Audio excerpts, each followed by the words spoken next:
Good morning. Welcome to our live talk program. This is Lloyd Grubb here, your host on Revive Reform Radio, doing our live talk program covering wisdom for living on this Wednesday, New Rise and Shine.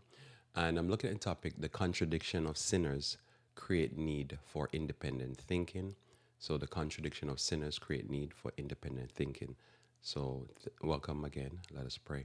Our Father, who art in heaven, I thank you for your word in this day, and I pray, the Lord, that you may bless us as we contemplate, dear Lord, life, history, and what you present in the Word, that we might be able to live and make choices that will result in good, positive outcomes.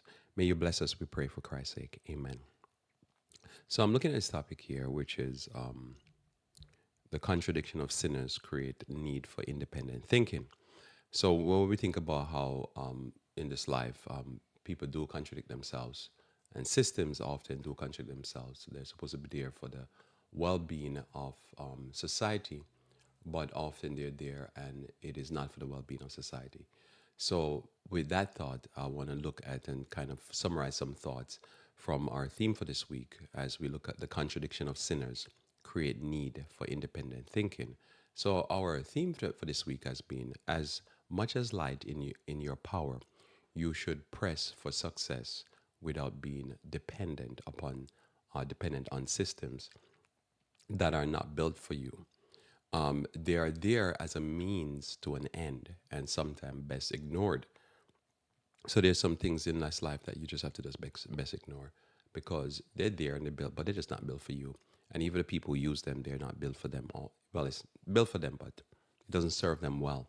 And so we don't want to be caught in some of these traps that we see our fellow human beings or brethren get caught in. So if it is best in your best interest to use systems as a means to an end, and use it, as I say, like eating a watermelon. You eat the watermelon, but you spit out the seed as you're eating, because you want to be careful of how you interact with these systems and these processes. And so with that, I'll go to my main text that I've been using all week, which is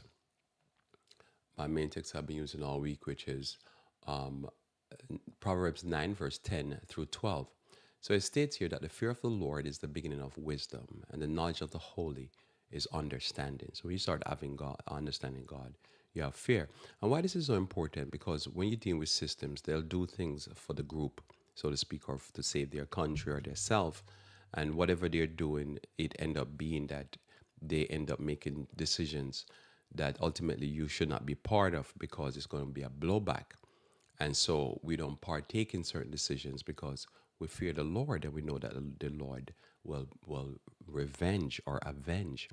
But when you're in the systems, these systems do very ridiculous things, and people cheer along and believe that it's not going to come back to them or harm them. See, but we understand the Lord. We understand how the Lord works. It doesn't work like that. And so when you're in this world, you understand this world is of the devil. And you understand people work by devilish, selfish principles. They'll do things to say they're saving the group, but they don't believe in God. They don't believe in morality. And if they were, say, even pagan, they're supposed to believe in karma, but they don't. And so they do very weird things. And so you can't always rely upon them. You have to use it for whatever you can use it for, but be careful, because they do things that will blow back on their own. So, for by me thy days shall be multiplied, and the years of thy life shall be increased. Because when you study the Bible, you're learning to navigate and not to follow the crowd, but to navigate. And sometimes you have to walk with the crowd, but oftentimes you have to, when the crowd go left, you go right. And when you do life like that, life is better. If thou be wise, thou shalt be wise for thyself. But if thou scornest, thou alone shalt bear it. So the results you have and the results I have are based upon our choices and what we receive and start making wise choices, or what we reject and maintain our ignorance and our silliness. And then we get silly results. We get prizes. And so you're going to get prize either way. But if you do it for yourself. So when we in this world, we are born in families. We go to churches, we go to school, we belong to a state, a region, we belong to a country. And at the end of the day, there is a group thought, which we normally call that culture, there's a family culture, there's a church culture, there's whatever culture. But when you're independent in your thinking, you start to think, well, the group might be doing something. It might be good or it might be bad.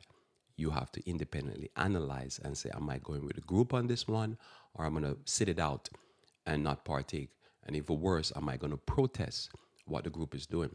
But you see all the time in families and stuff like that. One person doing evil, and a bunch of crazy people start to follow each other, and all go into hell, and they just go along headlong into destruction. So we have to see the sins of our families, the sins of our kindred and tongues and people, and not follow it. So in order for that, you have to think for yourself. So how do you do that? You start to get wise, learn wisdom, which is why we're here Friday, to be able to get those thoughts so that we don't go down with everybody else in the culture, because that's not what we say, it's a culture. This is how the culture think. And so, like as I say, we live in the market beast culture, and this is how they have these Kens and Karens, and this is how they think. And so when you think like that, you start to get results like the culture. So we can't be in this embargo culture and be Christians because it's anti-Christ.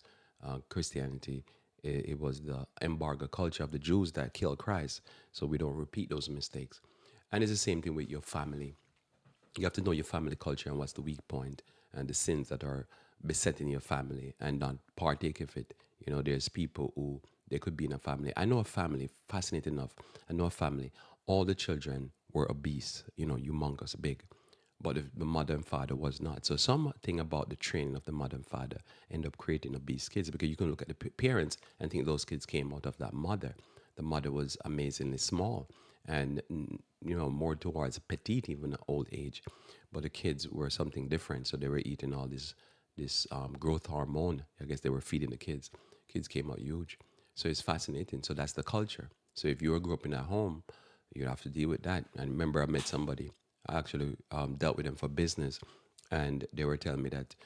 So I said, I asked the person about their family, and they said, well, I'm not really around my family much. And I said, why? He said, they're very destructive, and they don't progress. And I'm trying to do business and progress. And when I'm around them, I feel like I'm doing something different from my family.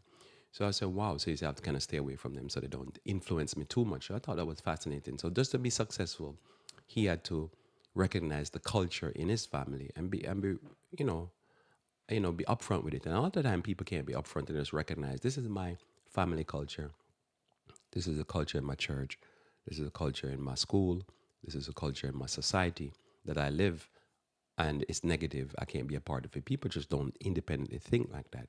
So I'm here to encourage you to be an independent thinker. Understand systems are there for a reason, but when the system is going away, especially if it's against the Bible and against Christ, you go differently, and that's how you save yourself. Proverbs 16 verse 26 again states, he that laboreth for himself, for his mouth craveth it of him. So when you're hungry, you're hungry. You're hungry for something, then you have to just go for it. So you could be hungry for a lifestyle choice. You could be hungry for certain results. So you're hungry. So you just do what you have to do. Somebody else, they're not hungry, so they don't want to eat. You're hungry, you want this, you go for it. So what if my society is going to hell, or they want to live like they in whatever way, in health, in finance, or whatever, as we covered this week? Well, let them go, but we're not going that way. So because we're independent thinking, they can do what they want to do. 'Cause remember, this is choice. But somebody said, well, what if my society is doing a certain things? Well, that's their choice. So that's where the system becomes a problem. See, the system, we believe in systems. I believe in corporations and states and countries. I believe in all of that.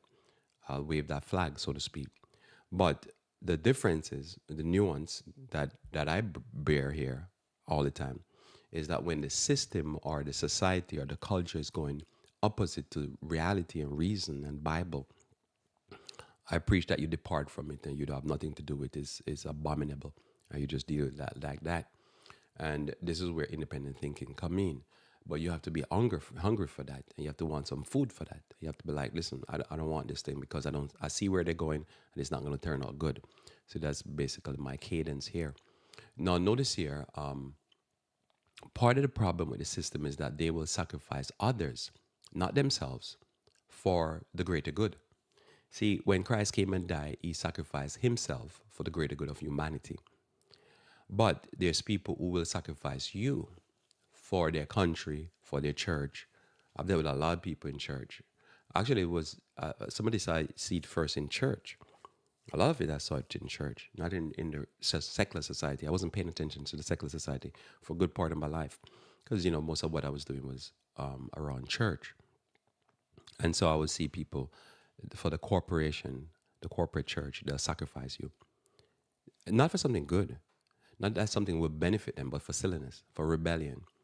And so I started to see that, and I kind of got a very good, clear idea of how people will destroy their family, their life for the church.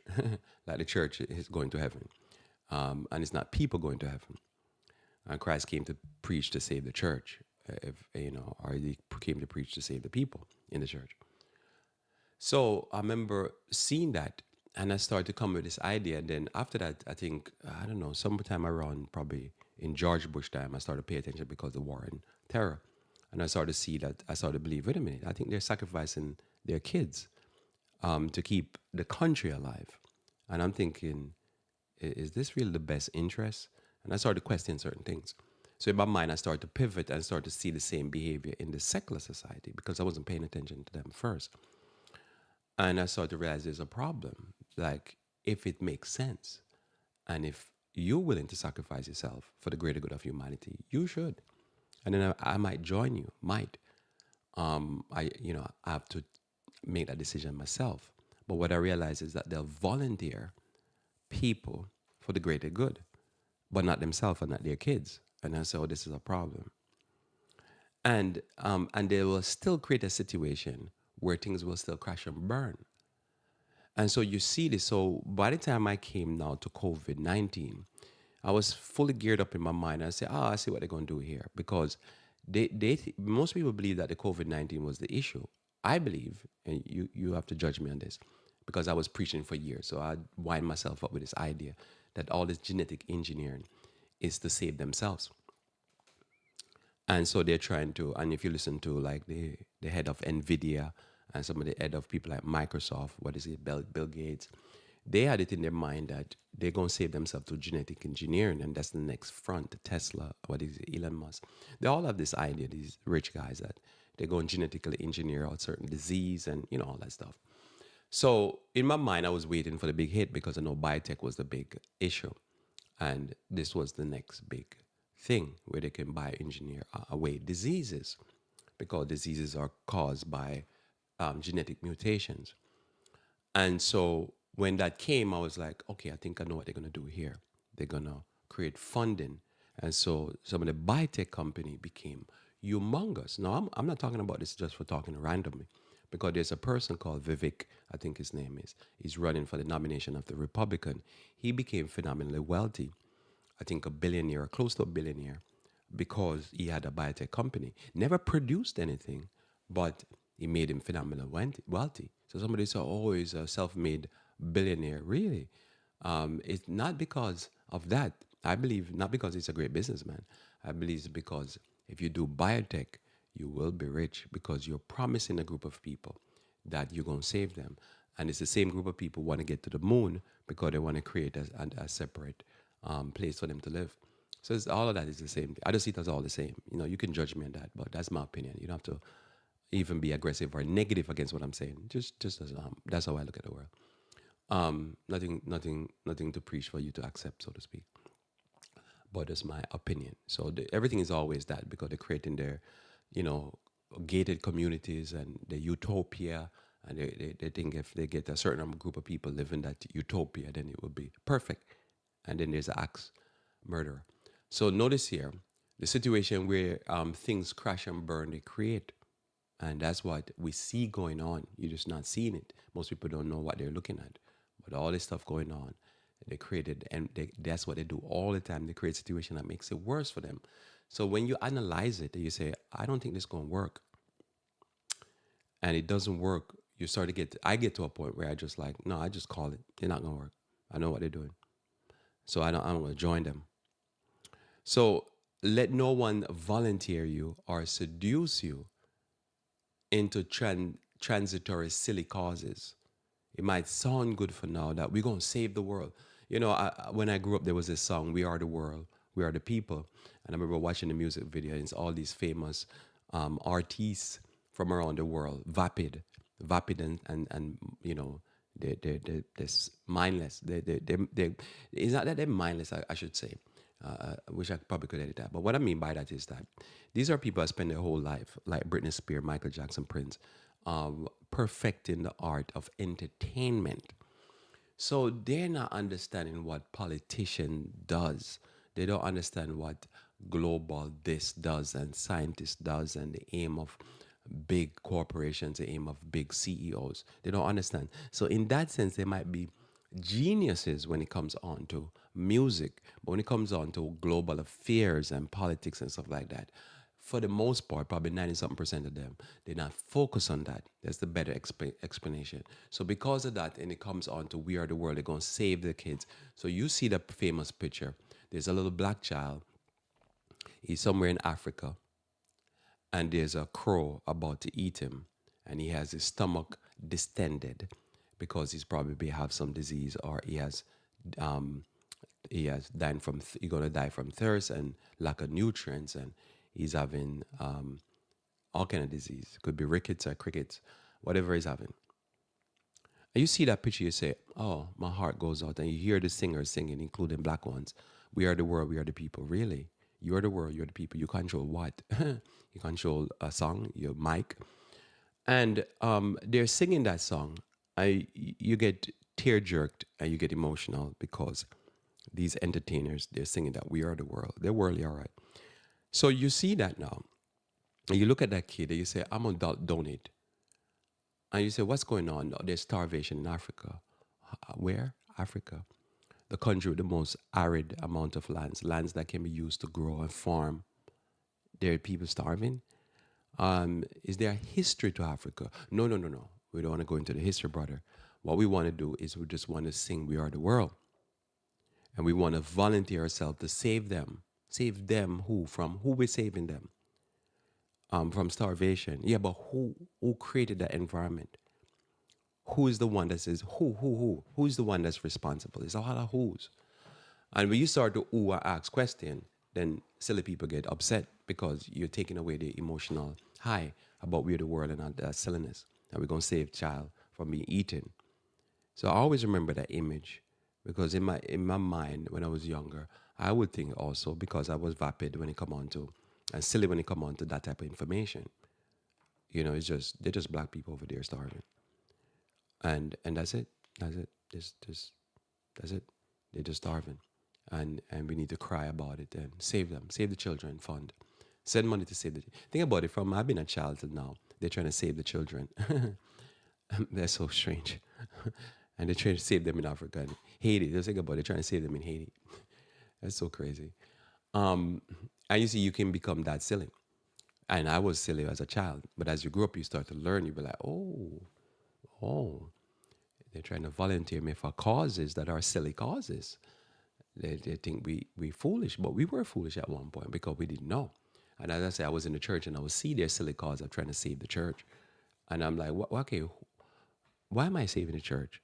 Oh, we got to save this God's church. Oh, okay. Who destroyed it? Who? Who destroyed it? And crickets and rickets. There's no answer. Because if you answer it, the answer is going to be like, what am I saving it for if they're destroying it? Who am I saving it from? From the bad man? Who the bad man? Who the people down in Silver Spring? Who the people down in Maryland? Who the people over there in Andrews and Oakwood and La Sierra and Loma Linda and Southern? Who those people? Am I to save the church from them?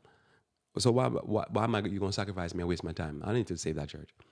They need to figure it out. They need to save their church. Oh, they don't need to save it. It's not lost. Well, then they're good then. Why are you bothering me? I'm over here doing my thing. They can do their thing. Hebrews 12 verse 3 says, for consider him that endures such contradiction of sinners against himself, lest ye be wearied and faint in your mind. So Jesus came to save us, but in his came to save us, the Pharisees and Sadducees and the sinners, not all the sinners, some of the publicans did repent. They contradicted themselves. They needed salvation, but they become aggressive against somebody who's trying to save them. And that's part of witnessing. So that's why I don't want to be volunteered for certain things, because I have to think about it. Because I'm trying to preach and save and help people who are contradicting. So when we deal with the systems of this world, we have to know that they are contradictory to themselves. You know, you look at India and they're flying satellite to heaven, to the moon, and yet our rocket or whatever they're trying to get to the moon to terraform it and make it inhabitable. But they have problems over there that every day people are starving. And they have shortages of all kind of food right now as we speak. Energy problem, all kind of food problem. But unlimited amount of money to find a way to heaven and to figure out how they're gonna make life for the rich people in heaven. See, so when you gotta say, okay, that's my country, those are my people, and I have to consider, well, how do I deal with these systems that I live amongst? And I have to become an independent thinker. And an independent thinker in the sense that I understand that when the system and people belong to the system and love the system, hear me, if they hear my thoughts, they're gonna be offended by it because they believe, but I don't believe. And to me, I see smoke and mirrors. So I'm not gonna believe in all that smoke and mirror. That's a smoke and mirror. That's stupidity. You have people dying here and starving. Instead of spending billions of dollars trying to figure out how to terraform what you have with your 1.7 billion people. So you're part of that. You have to say, well, they're crazy, so I'm going to have to look out for myself. And there's people who say, well, that's selfish. Well, why are you going to go down with them? Because you're part of them? Really? They really care about you. They don't care about themselves, because sinners are contradictory. And they're doing things that it seem like in their sin and their silliness that they care about themselves, but they really don't. As I say, love, Bible says, Christ said you must love others as you love yourself, or treat others as you like to be treated. But a lot of people treat themselves like garbage. I don't want them to treat me. And so I don't want them to love me, because the love they have for themselves is cruel. And they do bad things to themselves. So don't do for me what you want to do for yourself, because that means you're going to start experimenting with me and inject me. And you might look at me and thinking, you look like one of the people I work with in the lab, or the things I work with, the things that go ooh, ooh, ooh, in the lab. So listen, I'm more afraid of them because of that. So silly people, think about India. They're starving each other. They need to treat me. They don't need to treat me. They're silly. So I'm going to read it again. For consider him that endures such contradiction of sinners against himself, lest ye be wearied and faint in your mind. So you can be weary because you deal with people who weary you. And they believe these things. And we hear them talk, you be like, they're wicked. Proverbs chapter 7, verse 6. Proverbs 7, verse 6 says, for at the window of my house I look, and through my casement, and beheld, among the simple ones, I discern among the youths a young man void of understanding. We say devoid today of understanding. You don't have no understanding. So this story here is very important, because when you read like Revelation 17, you read Genesis chapter 3, you realize the narrative, and Proverbs chapter 31, the narrative is always a virtuous woman and a whorish woman. And you realize when you're dealing in life, this is going to be the story, a virtuous woman and a whorish woman. And also when you deal with systems, you're going to deal with systems that are good, a system that are whorish. It's the same thing. So I'm going to read some of it. I'm going to probably miss commenting on, because I'm just trying to get somewhere here with this text. But you understand that, say, in life, this is going to be always your choice. Your choice in this life, if you're looking for a wife, you're looking for a virtuous wife or a whorish wife, you're supposed to, as a young person, learn quick to start to choose a virtuous wife. But many young men get their life destroyed because they find a silly woman. And same thing with systems. The systems are the same way, same thing countries. You're looking for something that is virtuous, you're looking for something that's whorish. There's value to both. If you understand, if you're carnal, you can understand why you'd want a whorish woman, but the whorish woman going to treat you the way this woman treating her husband. So you don't want that, right? Same thing with the systems. So you want systems that are faithful, proven themselves to be faithful. And then when they don't, then you move on. You divorce yourself from them. But some people are going to go down with their systems or their conjure or whatever. Bible said don't do that with this horse. So notice here, he sees this young man, void of understanding, passing through the streets near her corner. Whose corner? The woman. And he went the way to her house in the twilight, in the evening, in the black and dark night. And behold, there met him a woman with the attire of a harlot and subtle in heart. And so that's what you have to deal with. We deal with multi-level marketing strategies. When you deal with get-rich-quick scheme, it's all you're dealing with. You deal with somebody that's going to try to seduce you and try to pull you in. Your aim in life is not to be seduced, not to be pulled in. And that's how you learn these things. That's why we do what we do here. Because whenever they set traps for themselves, because this whore setting traps for herself. This whore that's going to the street with this young man, if he's in the dark, but if one of his friends see what she's doing, tell him when he comes home, he might chop her to death. It might chop him to death. But hey, that's a different story for a different day. So notice here, she's loud and stubborn. Her feet abide not in her house, but she's somebody's husband. You see, and that's what you don't want. Because remember, sinners contradict themselves. Is she contradicting herself? Yes. Is she gaming herself or prepping herself up for a sword in her head from her husband? Yes, because sinners contradict themselves. So he now young, he's going to run over there. He's risking his life also. He's risking not only STDs, but his life. So in this life, you have to be careful of systems because that's what it is. People who run it, they're very silly and they contradict themselves all the time. Now she's without. She's making her move. Now she's now in the streets and lighting wit at every corner. So she's like an harlot. She caught him and kissed him, and with the impudent face said unto him, I have peace offerings with me, and this day I paid my vows. So she kissed him and she said, you want more? I prepare for you, right? And he'd be like excited, like, look, this is going to be free. I don't even have to say I do for this one. Notice here, therefore came I forth to meet thee, diligent to seek thy face, and I have found thee. I have decked my bed with a covering of tapestry and carved works, looks nice, and fine linen of Egypt, the best. You want to buy linen from Egypt, the best to this day. Fascinating that Egypt still is known for their linen. Interesting.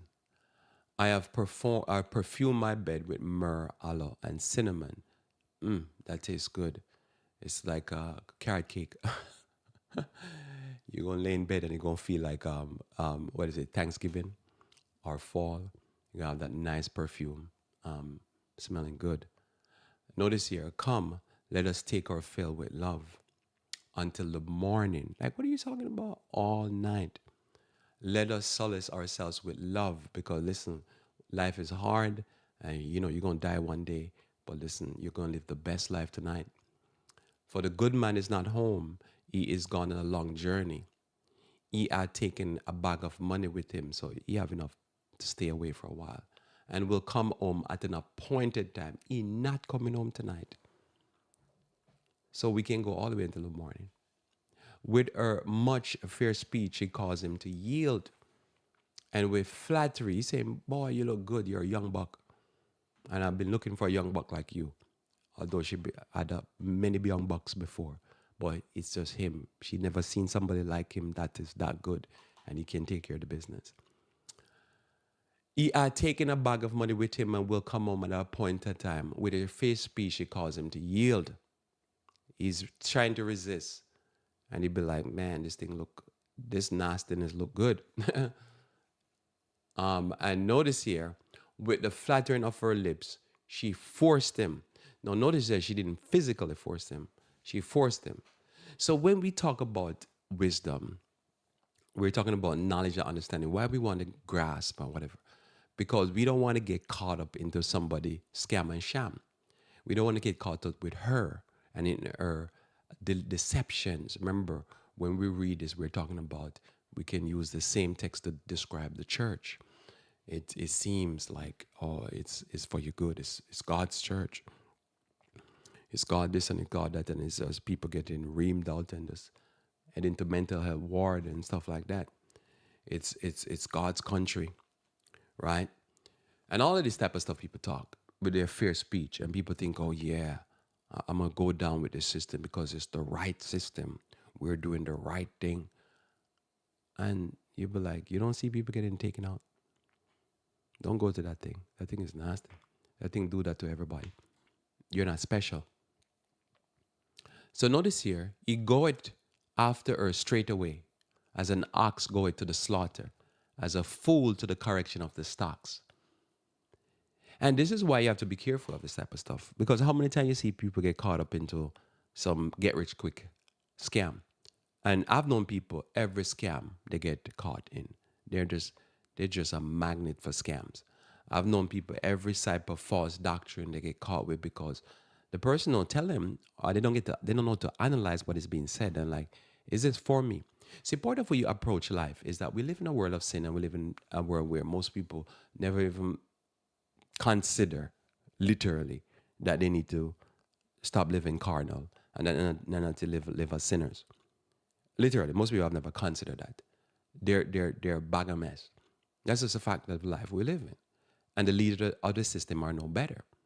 So when you see a person talking all kind of hype, most people get caught by the hype.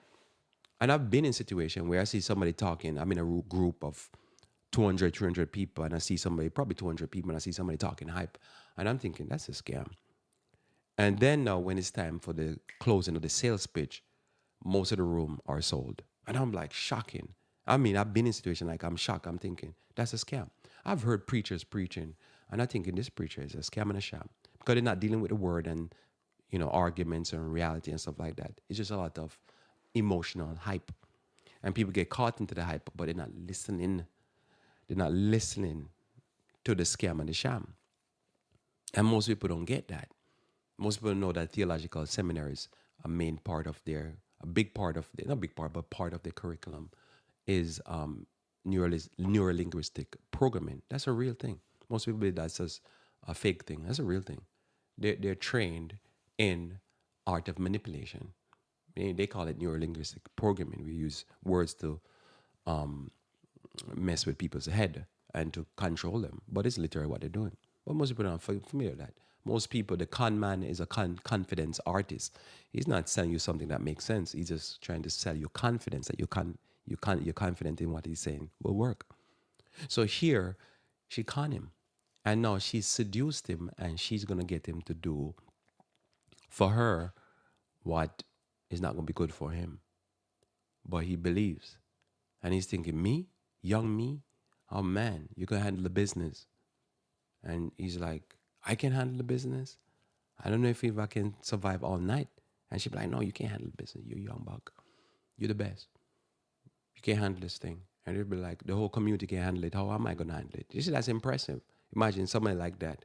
And it's like, the whole community been working that thing. And she coming to you and like, hey, listen, you can't handle that. You'd be like, oh man, great. Like, by the way, how you know I can? This is not asking no question. How you know I can handle the business? Or I'm the greatest thing since sliced bread. Where do you get that from? But he's fooled because he's flattered. He's thinking, man, this whole horse here think I can ride, and he's tricked. And that's what it is when you're young. When you're young, notice that's why they can send a young person off to go murder poor people in Africa, and thinking that they're doing their country a service and they're doing the best for their country.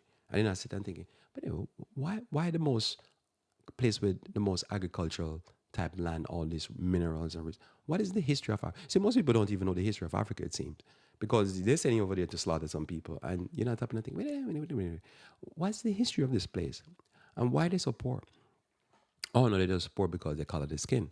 You see, and then you say, oh, okay, and you go about your way, and now you're that young buck, and you're going to be sent to do things for old people that they should send them to the war. That's what they should do. But no. Oh, you're going to send a young person. Because the young person is devoid of understanding. He don't know what he's getting caught into. and it's going to be taken out. So when we deal with this world, we have to know that sinners contradict themselves. And it creates a need for being independent thinking. But people believe that we're just independent thinking because we want to be independent. No, because we're being burned as a young person. And we see the system for what it is. And you could bring me any system that people like, oh, I love this system, whatever. I have no love for them because I've been in them, I've seen them for what they are. That's what it is. So I just use them for the use that they have, but I'm careful of what I'm dealing with. I don't believe in, these people. Let's just think about again that guy. He could be the next president of the United States. And somebody say, oh, he's a multi-billionaire. What are you talking about? If you understand Wall Street and how they do these IPO, or they IPO, companies, and now if companies say they are biotech, and they throw billions of dollars to them. And people are like, what are you talking about? You don't even know what you're talking about. If you don't understand that type of stuff, you don't understand. You could be a scammer and a shammer, and you could make billions off Wall Street. But is it that you're making billions off Wall Street? No, it's just part of the grind of the system. And when you understand the system, you don't get caught up into hype because you're just hyping. This is the new hype. Biotech, new hype. AI, new hype. Artificial intelligence, new hype. You say AI, whatever, they say billions. And somebody become a billionaire, they say, oh, they work for it. What are you talking about? They work for it. You just don't know the system. So hear her. So he goes to it. He's like, I'm gonna be a hero tonight. And you'd be like, fool, you're not gonna be a hero tonight. You're gonna get some STDs. Till a dart strike through his liver, so that's normally hepatitis, as a bird hasten to the snare, and know it not that it is for his life. You'd be like, oh yeah, I'm gonna go into this cryptocurrency thing. I'm gonna look at it, 60-something thousand Adventists on that last cryptocurrency thing that the guy gets sent to prison for 9 years. 60-something thousand people fell for that. A loss, how much money? It worked out to be about $240 million. And it was Adventist. Invest in cryptocurrency. The FTX guy, Sam Bankman-Fried, he built them. I think he went up in the billions. He went even bigger. This guy did a 200 and something, 40 something million dollars. He did in the billions. He robbed them. He was robbing big time people, multi-millionaires. He was robbing multi-billionaires. He was robbing, right? And he was a young man, but it was for their life because they don't do their due diligence. Because the question I never had answer: how do you make money with cryptocurrency? Nobody could answer that. So they say, well, it's making money, so we're gonna get in. Okay, go ahead and get in. Go and invest in something that kidnappers and rapists and child pornographers use to make money. We go through life a little bit more careful. And we don't jump for every type of woman that come along, quote unquote woman that come along and say, hey, listen, I have something for you. This thing is hot. You want this tonight? And you jump along and you jump in and you'll be like, oh no, this is a bag of STDs. And this is literally what you see people do. Young men do this all the time. They're thinking, oh man, she's telling me I'm the greatest, I can handle the business. And it'd be like, the only business you handle is some antibiotics for your STDs. So notice here, John 18, verse 36. John 18, verse 36. Jesus answered, my kingdom is not of this world. If my kingdom were of this world, then would my servants fight, that I should not be delivered to the Jews. But now is my kingdom not from hence. We're not fighting for this. They're fighting for this. Rah, rah, rah. Rah, rah, rah. That's what they do. Rah, rah, rah. We ain't fighting for none of this. So Christ says, no. my kingdom is not of this place. And my followers are not fighting for this. We have a kingdom up in glory. And that's the only thing that we're fighting for. Other than that, we ain't fighting for this. But there's people who, that's their whole aim in life is to fight for this. But we're not. So why? Because sinners contradict themselves. Sinners are doing things that we have to live in this world. As I say, Abraham, Job, whatever, Christ, everybody have to live in this system. But we understand what the system is all about because it's run by sinners. And sinners do things that are contrary. You look at it. Billions of dollars being poured into Ukraine. And yet, they're having a problem giving money to Maui Why? But that's really not what happened. I don't think they must fight the war in Ukraine, but I think because if you understand their mindset, they have to fight that war. So it's a different story. But do they tell the public that? No. But what I understand, they must fight it, not that they have to, because they can't allow what's happening to happen. But I would tell them not to. You need to take care of the homeland and build up yourself. But that's not their intention. They're not in that mindset. So you understand their mindset, you understand. They ain't to fighting. I'll be like, what are you fighting? And somebody would join them into that fight and believe they're doing good. But no, they must fight. They not must, they have to, because their mindset. So why am I going to fight that? Christ said, listen, we don't into that fighting. Notice God's people always flee from persecution. Rarely did God people ever fight throughout history. It's a rare event. So somebody say, Lord, this happened. Yeah, it happened, but it's not most of the time. Most of them, God's people flee or get martyred. But we're not fighting, because even if you win, where are you winning? Just think about, what do you win in if you win? Where are you going with it? Like, okay, you win a battle. Say you're in a local church. Let's take it back to the church. You're in a local church and you fight and you win a battle at a local church. Did you win anything? Nah. You're wasting your time. Because it's a whole system. And then White said, nobody will resist this new system, what they call this new theology system. She predicted it. You can read the statement.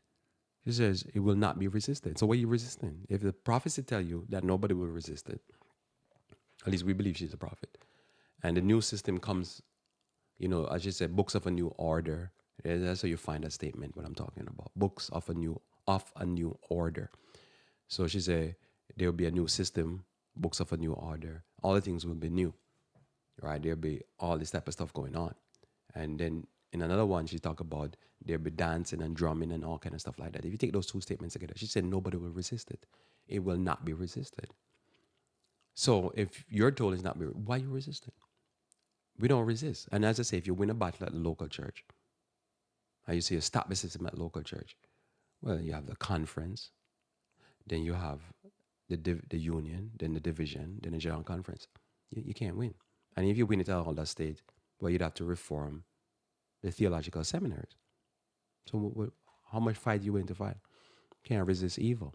God has to deal with it. The system is too big for you to deal with, one individual to deal with, or a group of people. God has to dismantle that wickedness, that rebellion that is set forth that they call new theology. It's just the fact. It's just too much layers of it. God has to start to, kill people and wipe them out and stuff like that, and just make that generation die out, and empty out churches, shut them down. Just bring it to the knees, so to speak. Because you can't do it, and that's what God has been doing. That's why you hear all these pastors losing their job and churches closes and all kind of mess going on, because that's what it is. When they start to have men marrying men, you can't resist that. You just have to get yourself away from that. So we don't fight.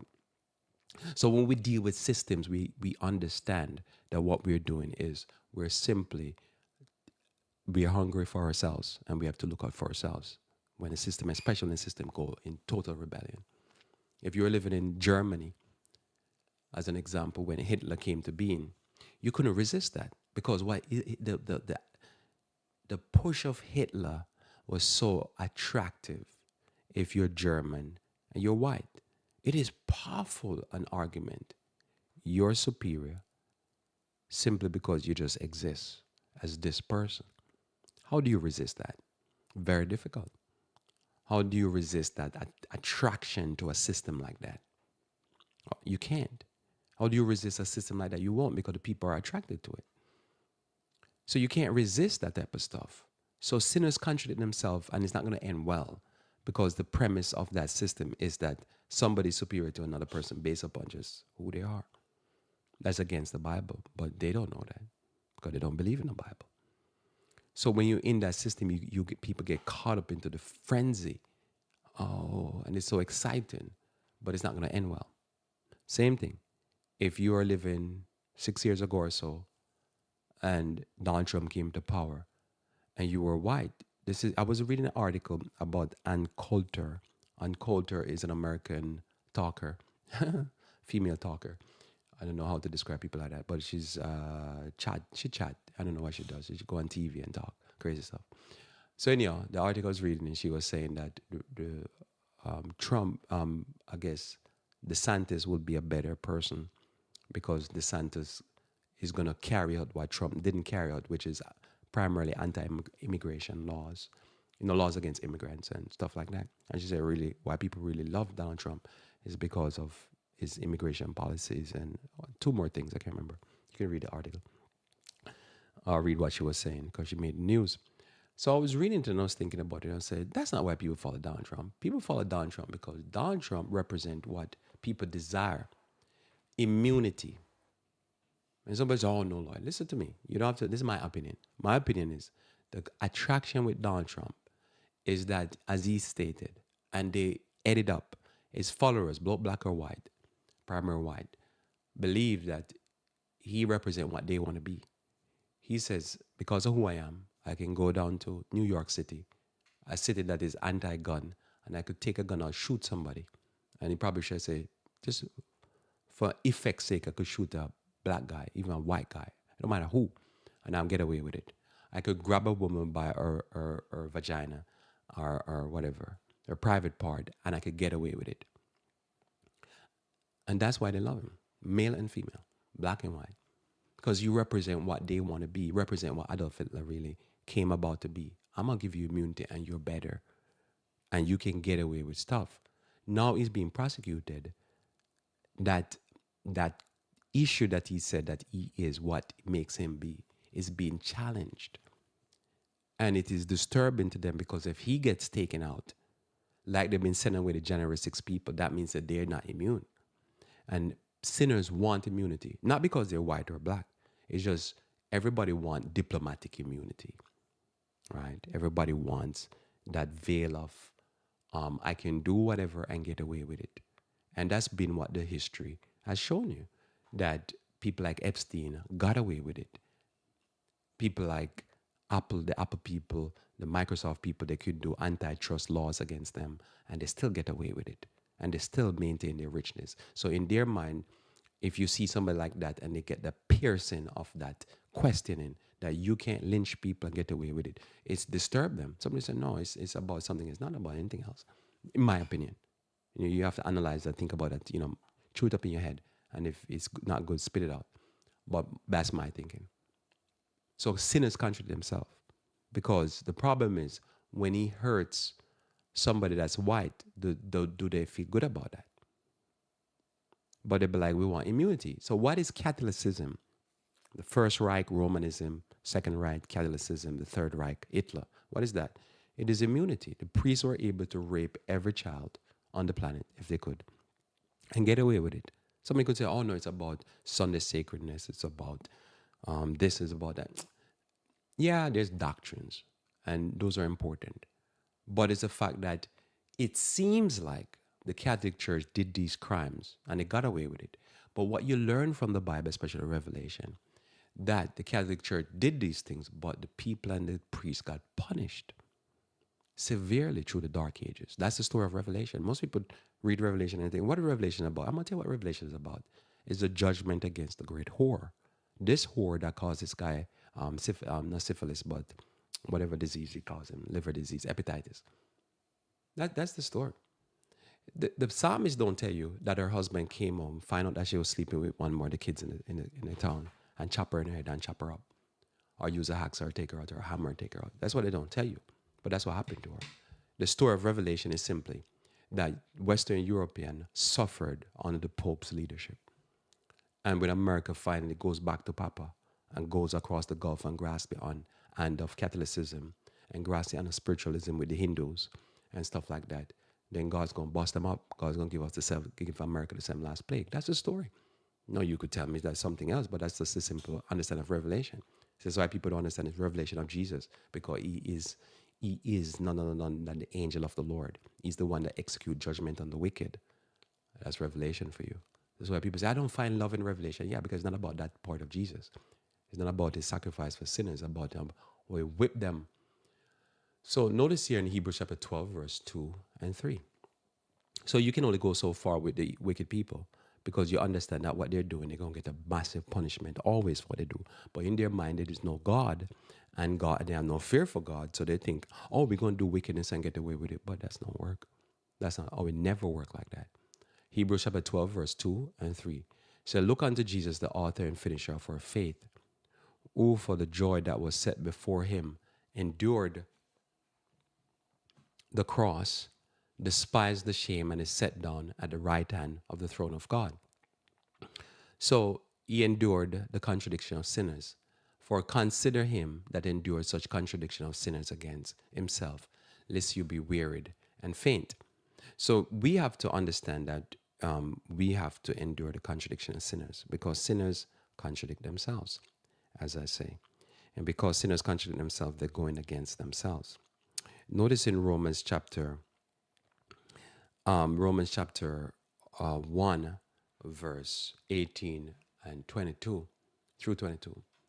It says, for the wrath of God is revealed from heaven against all ungodliness and unrighteousness of men who hold the truth in unrighteousness. So almost everybody I knew in the past, when they come on to worship, they would worship with you, but they believe something different. And I said, that's very strange. They contradict themselves, because they believe one thing, but they church-wise, but they believe another thing. Somebody told me this way. So you have to separate the religious life from the secular life. That's how serious these people are. Because that which may be known of God is manifest in them, for God has showed it unto them. For the invisible things of him from the creation of the world are clearly seen, being understood by the things that are made, even his eternal power and Godhead, so that they are without excuse with their behavior. Because that when they knew God, they glorified him not as God, neither were thankful, but they became vain in their imagination. They started imagining silly things that make no sense. They're not getting nowhere. And their foolish hearts became darkened. So when you're dealing with sometimes these people, they become darkened in their foolish hearts. And you're thinking you're dealing with people that's rational. They're not rational. They contradict themselves, so you have to independently think beyond them, because their mind is darkened by some lust.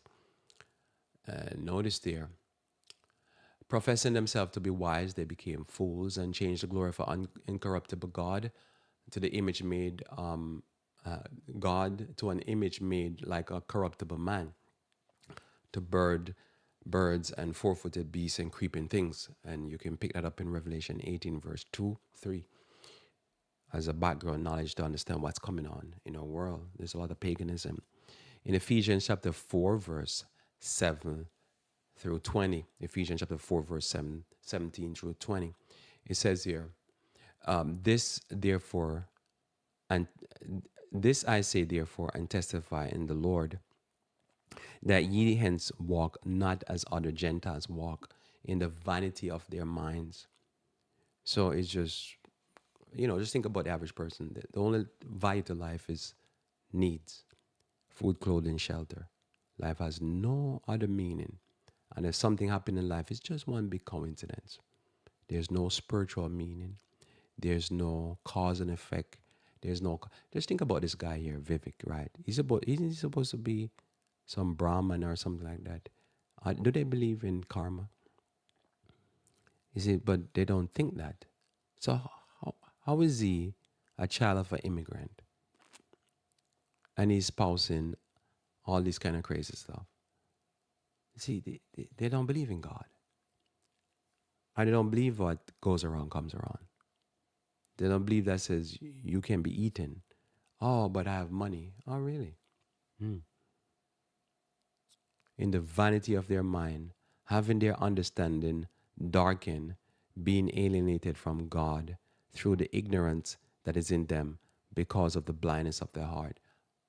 How these crazy people going to believe that you're going to mix sperm and feces and it's not going to be bad? Dead matter that are exiting the body with live matter that are exiting the body. And they believe they're going to do anal sex and it's not going to be bad. And they're vain in their imagination. The foolish heart is darkened. And so they're going along life and they're trying to get every little boy to transition and every little girl to transition. It will not be well. scientifically, biologically, it does not work. And they think that this is the new civil rights. So in the 60s, I think I mean, instead of they said they acknowledge civil rights for blacks. Now they think the new civil rights is they need to get civil rights for the LGBTQIA plus. To do what? Is black is against biology? What they're doing is anti-biology. It just doesn't work. You can't take feces and sperm and mix it together and don't expect bad things to happen. But in the 80s, they keep getting results because they got monkeypox recently. They will keep mixing that stuff and get results. Bestiality does not work. Also, who being past feeling, giving themselves over into lasciviousness, that's normally pedophilia, to work all uncleanness and greediness, that's including everything that we're talking about. Certain things just don't work. It makes no sense. Lust will make you do them, but doesn't mean that we do them. So when they go in a certain way, somebody say, well, that's the system we live in. Sure, we live in a system where, as I say, America is now the number one promoter and enforcer of homosexuality in foreign countries. But it doesn't mean that I'm live here. It doesn't mean I have to agree with it, because I have to independently think for myself. But the Lord says here in Ephesians 4:20, but ye have not so learned Christ. We don't learn Christ like that. We don't follow these praise and worship people with ignorance. We don't follow these once saved, always people. We don't follow none of that. We independently think for ourselves. We don't follow these people going and thinking they're conservative. We don't follow them either. We don't follow the left or the right. We independently think and we take issues by issues. They have to take platforms of issues. You know, if you're conservative, you have to be anti-abortion, anti-immigration, and stuff like that. We can't do that. Because Christ said to love the stranger. So how are we going to be against foreigners? Can't do that.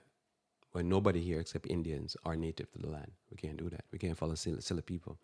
We can't follow the LGBTQIA plus crowd. We can't follow the people who wanted us to fail. Remember, the vaccine people wanted us to fail. They wanted to fire us from our jobs. They wanted us to lose our jobs. They wanted to ostracize us from society. They were showing the straight mark of the beast behavior. They wanted to destroy our lives. And so we couldn't follow that. We couldn't join in with these wicked people. But that's our choice. And if we choose not to, then some people, very limited, fortunately it was limited, suffered certain consequences, had to lose job, quit. Quite a few people, I know people who quit. They just basically took retirement or just quit and go find another job. But that's what they want to do. They want to destroy you financially. Well, this is a system. So we know the system, what it's about. So when they make certain moves, we have to be careful, not lock ourselves into these systems, because we understand what they're about. There's a market-based system. So the moment to save the group, they will shut you down. I said, we're doing it to save the group. And I belong to church. I saw it in churches first. Every aim was always to save the church. And how did they try to save the church? By trying to get rid of you or destroy you or go against you. And then they never saved the church. And I'm like, this is so silly. So it's the same thing. And you see it. Oh, no, we want to destroy you guys because you guys are trying to make Aunt Tilly. You're trying to kill the people in the nursing home. Well, who worked in the nursing home? It's so funny. I said this last year. I remember when the market of these people were running their things in COVID, that they were going aggressive against try to fire people and get rid of people who didn't want to take the vaccine. And then in New York State and New York City, most of the correction officers, or a big percentage of the correction officers, I should say, were blacks. And black people didn't believe in their system and believed that this was for them. And so the black people wouldn't take the vaccine, so they had to give immunity to them. So I think, because it would have destroyed the prison system. If the black people were forced and they had to make a choice and they said, listen, we ain't coming to prison, we're coming to work, they wouldn't be able to keep the prison working. You see, same thing with the people who work for like the transit authority. Anywhere there was a lot of black people, like, we ain't going along. And they had to give them immunity. Very interesting. Because if they had done it, they would have killed the system. So we don't follow these wicked people on their system as they give their experimental nonsense to people. So we see the system and we use the system, but when the system want to go and kill us, we understand they've done this to us and we don't follow them. And that's just it. I didn't want to make it that plain. But First Peter chapter 5, verse 8 says, be sober, be vigilant, stay woke, because your adversary, the devil, as a roaring lion, walketh about, seeking whom he may destroy, and they're eating each other. We just don't want to be eaten by them. We don't want to be part of that. Let us pray. Our Father, who art in heaven, I thank you for your word in this day. I pray that you may be with us, bless us, and guide us along as we go through the rest of this day. And may you continue to be our guide in all things, that we might always stay awake and be vigilant and know what's going on and how they're eating each other. This is my prayer in Jesus' name. Amen. Well, thanks for being with me here on Revive Reform Radio. Looking forward to talking to you again live Monday, where we talk about motivation. Until then, I pray that you may continue to walk with the King.